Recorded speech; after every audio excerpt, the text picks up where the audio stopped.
வணக்கம் astra stock Tamil viewers.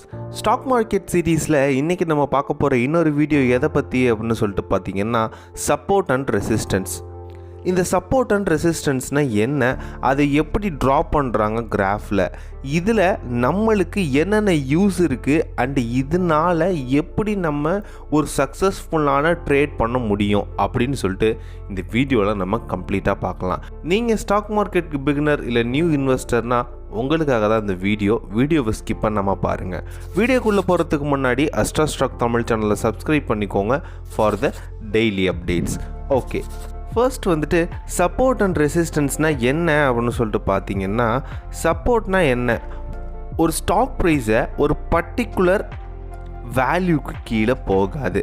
அதே போல் அந்த சப்போர்ட் லெவலை அந்த ஸ்டாக் வந்துட்டு ரீச் ஆகும்போது, அந்த சப்போர்ட் லெவலை அது ஸ்ட்ரைக் பண்ணும்போது அந்த பர்டிகுலர் ஸ்டாக் வந்துட்டு பவுன்ஸ் பேக் ஆகி ஆப்போசிட் டைரக்ஷனில் வந்துட்டு மூவ் ஆக ஆரம்பிச்சிடும். அதே போல் சப்போர்ட் லெவல் வந்துட்டு ரீச் ஆகும்போது பையர்ஸோட டிமாண்ட் வந்துட்டு அதிகமாக இருக்கும் செல்லரை காட்டிலும். இது மாதிரி லெவலை தான் சப்போர்ட் லெவல் அப்படின்னு சொல்லுவாங்க. ரெசிஸ்டன்ஸ் பார்த்தீங்க அப்படின்னா அது அப்படியே சப்போர்ட்டோட ஆப்போசிட். ஸோ ரெசிஸ்டன்ட் லெவலுக்கு மேலே ஸ்டாக் போகும்போது அந்த பர்டிகுலர் லெவலை அது ரீச் பண்ணதுக்கப்புறம் அது அப்படியே பவுன்ஸ் பேக் ஆகி அதோட வேல்யூ வந்துட்டு நம்மளுக்கு கிராஜுவலாக கம்மியாகிட்டே வரும்.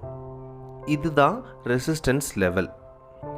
இந்த ரெசிஸ்டன்ஸ் லெவலில் எப்போவுமே அந்த லெவலை ஸ்ட்ரைக் பண்ணும்போது செல்லருக்கு டிமாண்ட் அதிகமாக இருக்கும் பையரை கம்பேர் பண்ணும்போது.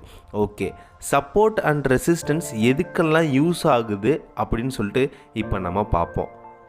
நம்மளுக்கு நிறைய பேருக்கு தெரியும், கேண்டில் சார்ட் வந்துட்டு இருக்குது, கிராஃப் சார்ட் வந்துட்டு இருக்குது, பார் சார்ட் வந்துட்டு இருக்குது. இது மாதிரி நிறைய சார்ட்ஸ் வந்துட்டு நம்மளுக்கு ஒரு ஸ்டாக்கோட வேல்யூ வந்துட்டு டிட்டர்மைன் பண்ணுறதுக்கு நம்மளுக்கு ஸ்டாக் மார்க்கெட்டில் ப்ரொவைட் பண்ணியிருக்கிறாங்க. இந்த கிராஃப்ஸ் எல்லாம் எப்படி இண்டிகேட் பண்ணுது அப்படின்னு சொல்லிட்டு பார்த்தீங்கன்னா, இந்த சப்போர்ட் அண்ட் ரெசிஸ்டன்ஸோட சப்போர்ட்டில் தான் இது வந்துட்டு இண்டிகேட் பண்ணுது. ஃபார் எக்ஸாம்பிள் கிராஃப் சார்ட் எடுத்துப்போமே, அதில் வந்துட்டு சப்போர்ட்டை ரீச் ஆகும்போது இல்லை அந்த ஸ்டாக் வந்துட்டு சப்போர்ட்டை ரீச் ஆக போகுதுனாலே நிறைய ட்ரேடர்ஸ் அந்த ஸ்டாக்கை பர்டிகுலராக பை பண்ணுவாங்க. ஏன்னா அந்த ஸ்டாக்கு வந்துட்டு சப்போர்ட்டை ரீச் ஆனதுக்கப்புறம் பவுன்ஸ் பேக் ஆகி அந்த ஸ்டாக்கோட ப்ரைஸ் வந்துட்டு மேலே போகிறதுக்கு ஒரு 95% வந்துட்டு சான்சஸ் இருக்குது. இதை நான் டிஸ்பிளே பண்ணுறேன், இந்த கிராஃபை நீங்கள் பார்த்தாலே உங்களுக்கு ஈஸியாக புரியும். எப்போ ஒரு ஸ்டாக் வந்துட்டு ரெசிஸ்டன்ஸை வந்துட்டு பிரேக் பண்ணுதோ அப்போலேருந்து அந்த ஸ்டாக் வந்துட்டு அப் மூமெண்ட்டாகவே இருக்கும்.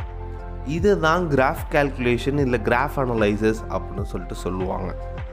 இந்த கால்குலேஷன்ஸில் தான் ஒரு ஸ்டாக்கோட ப்ரைஸ் வந்துட்டு மேலே ஏறுதா இறங்குதா, அது எப்படி அடுத்த மூமெண்ட் அதுக்கு எப்படி இருக்கும் அப்படின்னு சொல்லிட்டு நம்மளால் ப்ரிடிக்ட் பண்ண முடியும். நிறைய இன்ட்ராடே ட்ரேடர்ஸ் வந்துட்டு இந்த சப்போர்ட் அண்ட் ரெசிஸ்டன்ஸ் எப்போ பிரேக் ஆகும், இந்த பிரேக்கிங் பாயிண்ட் எப்போ வரும் அப்படின்னு சொல்லிட்டு ரொம்பவே வெயிட் பண்ணிகிட்டு இருப்பாங்க. ஸோ ஈஸியாக அவங்க ப்ராஃபிட் பார்க்கலாம். இந்த சப்போர்ட் அண்ட் ரெசிஸ்டன்ஸ் ஸ்ட்ராட்டஜிஸை மட்டுமே யூஸ் பண்ணி நிறைய பேர் வந்துட்டு மார்க்கெட்டில் ட்ரேட் பண்ணிட்டு வராங்க, பர்டிகுலராக இந்த இன்ட்ராடே ட்ரேடிங்கில். ஸோ சப்போர்ட் அண்ட் ரெசிஸ்டன்ஸ்னால் இதுதான்.